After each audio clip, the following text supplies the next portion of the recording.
Bonjour à tous et bienvenue dans cette vidéo de présentation du build DPS Blaze, comme vous pouvez le voir à mon inventaire. Donc build de la maison Stark pour la Fame Opti. Donc cette vidéo va être décomposée en 3 parties. La première étape, ça va être le build et les compétences. La deuxième étape, ça va être l'ordre des inputs, donc la rotation des inputs. Et la troisième, ça va être tout simplement ce build au sein d'un groupe sur un donjon simple T5 factionné proche de l'immersed. Voilà, des sorties qu'on fait régulièrement pour les débutants. Et c'est là que vous allez commencer à utiliser ces builds. Donc alors, tout d'abord, le build de DPS feu, il est composé en premier lieu de du bâton de feu, du bâton ardent. Donc 3 spells sur ce bâton ardent que vous allez utiliser. Donc le premier, c'est le champ brûlant, c'est une AOE au sol qui reste 4 secondes et qui va embraser les ennemis pendant ce temps. Il est à noter, très important, qu'elle fait beaucoup de dégâts au moment où vous la posez. Elle fait 251 points de dégâts magiques, puis elle inflige 96 dégâts magiques au fur et à mesure contre les monstres. Voilà, excusez-moi. Le deuxième spell, Feu d'artillerie. Alors feu d'artillerie, c'est un spell qui est débloqué à la toute fin de l'arbre de compétences pour le mage-feu. Donc commencez au début avec combustion, qui vous permet d'avoir un temps d'incantation réduit de 40% si l'ennemi est sous les 40% de santé. Donc ça, c'est un petit boost qui est intéressant, mais de toute manière, ça inflige 675 dégâts magiques, et c'est très intéressant.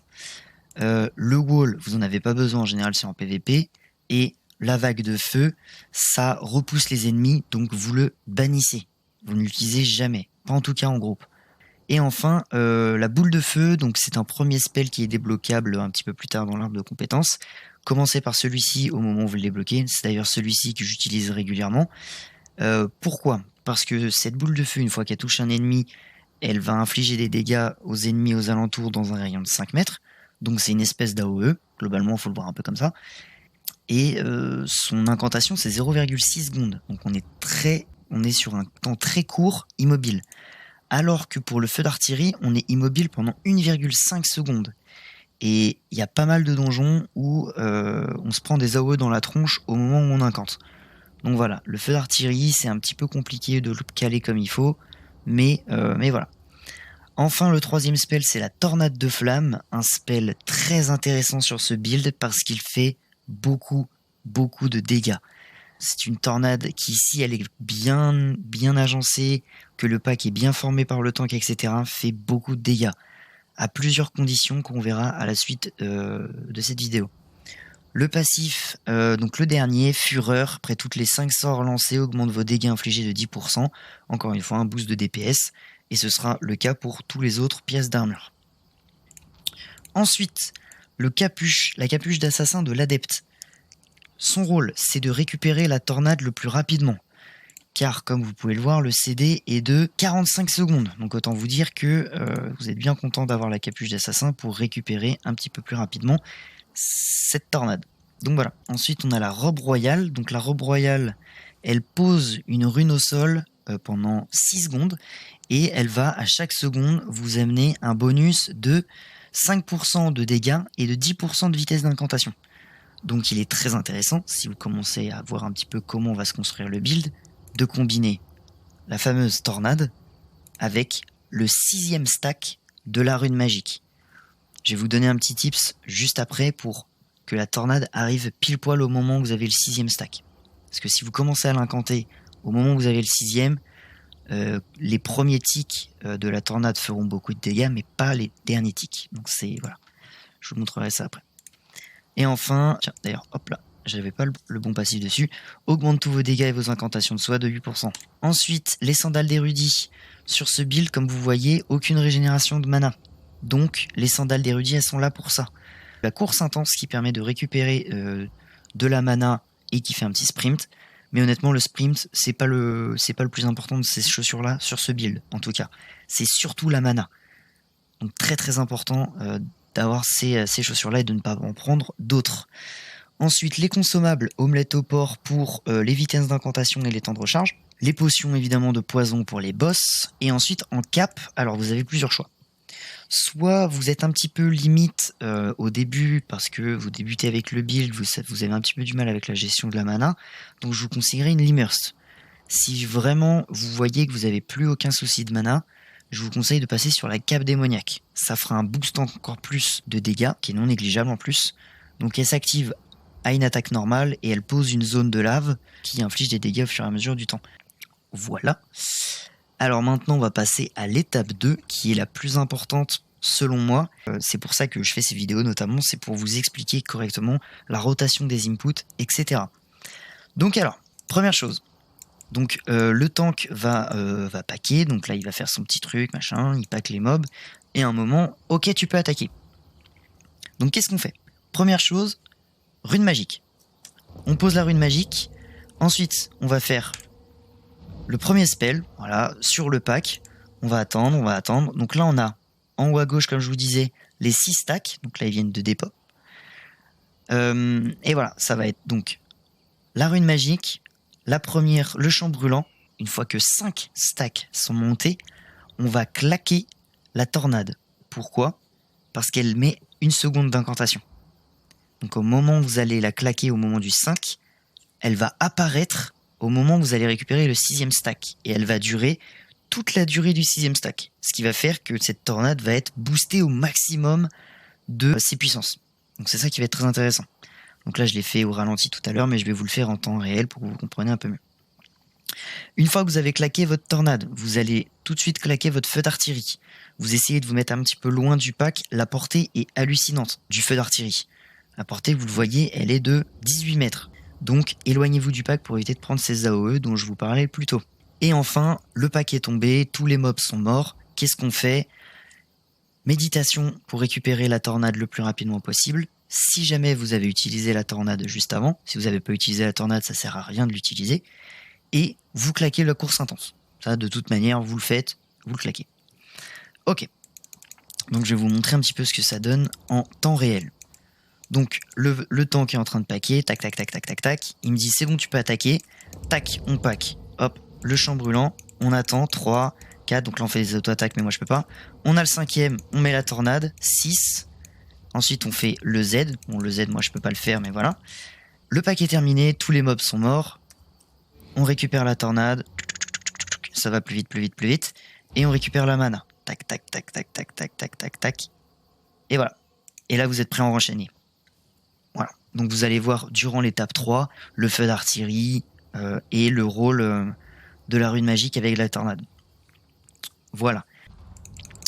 Ok, donc nous voici à l'étape numéro 3. Donc je suis avec des membres de la maison Stark et on va faire un petit donjon. Donc voilà, donc la Moko il est en train de pack. Hop.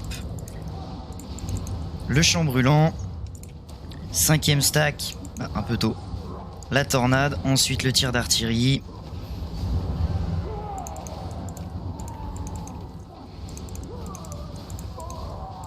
Et voilà. On récupère la tornade. On récupère la mana. Et vous voyez qu'il me reste plus que 5 secondes sur ma tornade. Donc je peux renchaîner le pack sans problème. Donc voilà, c'est ça en boucle. Donc faites gaffe aux AOE. Là il me reste... Ouais, c'est un petit peu juste pour la tornade, mais c'est passé. J'avais pas vu le CD. Et voilà. Et c'est ça à chaque fois.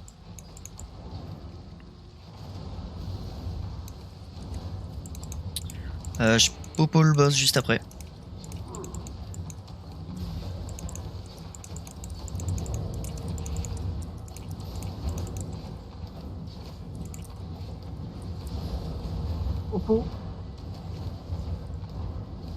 Et voilà, vous voyez que le boss descend à une vitesse assez élevée. Bon, après c'est du donjon 5 hein. Les gars ont de l'IP.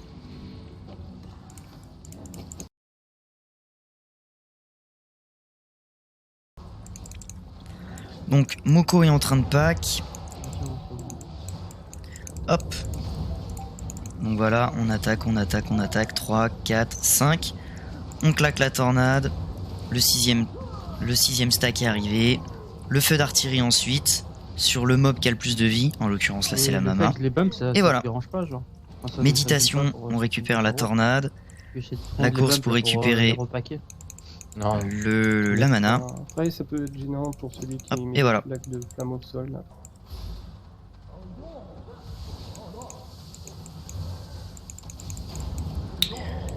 La robe royale, le champ brûlant. Et là, je vois que les mobs sont déjà à mi PV de vie, donc ça ne sert à rien d'aller plus loin. Je claque pas la tornade, je la garde pour le pack suivant. Et voilà. Donc là sur le boss, bah, tout pareil, la robe, on attaque avec le champ brûlant, 3, 4, 5, hop, on met la tornade, donc là il avait son bouclier, c'était un peu con, hop, la petite potion, les feux d'artillerie, je vois que j'ai bientôt plus de mana, je continue de l'attaquer. Donc là on fait que de l'auto-attaque quand il a le bouclier, ça sert à rien de... Ou alors les popos de temps en temps. La robe, maintenant qu'il a plus le bouclier, on l'attaque une première fois. Je claque vite la méditation pour récupérer la tornade au plus vite. Je claque la tornade. Hop, et je profite du fait qu'il ait le bouclier pour récupérer de la mana. Donc là après c'est une stratégie de boss cumulée au build. Mais en gros vous voyez que je tourne toujours avec le duo robe royale et la tornade qui est à côté. Donc là il a plus beaucoup de vie.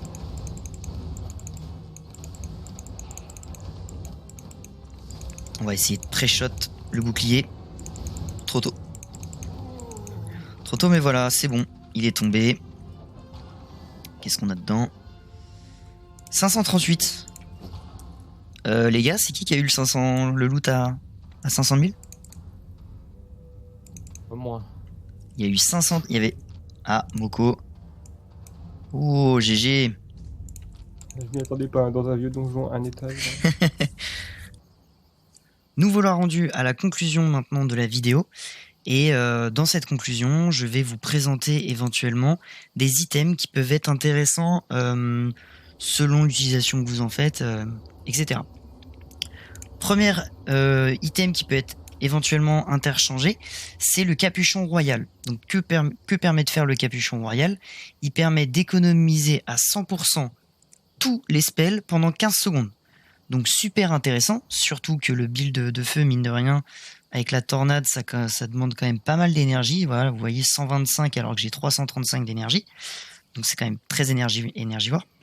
Donc elle peut être remplacée par elle peut remplacer la capuche d'assassin, mais vos sandales d'érudit ne sont plus utiles. Donc si jamais vous utilisez le capuchon royal, il vous faut changer de sandales parce que vous allez avoir un surplus de mana et du coup là ça devient plus intéressant. Donc ce que je vous propose, c'est 3 différentes chaussures. Donc tout d'abord les chaussures d'assassin qui vous permettent de sauter, les chaussures d'assassin qui vous permettent de faire une esquive. Elle vous permet donc d'être immunisé et ça augmente votre vitesse de déplacement de 40% pendant 4 secondes.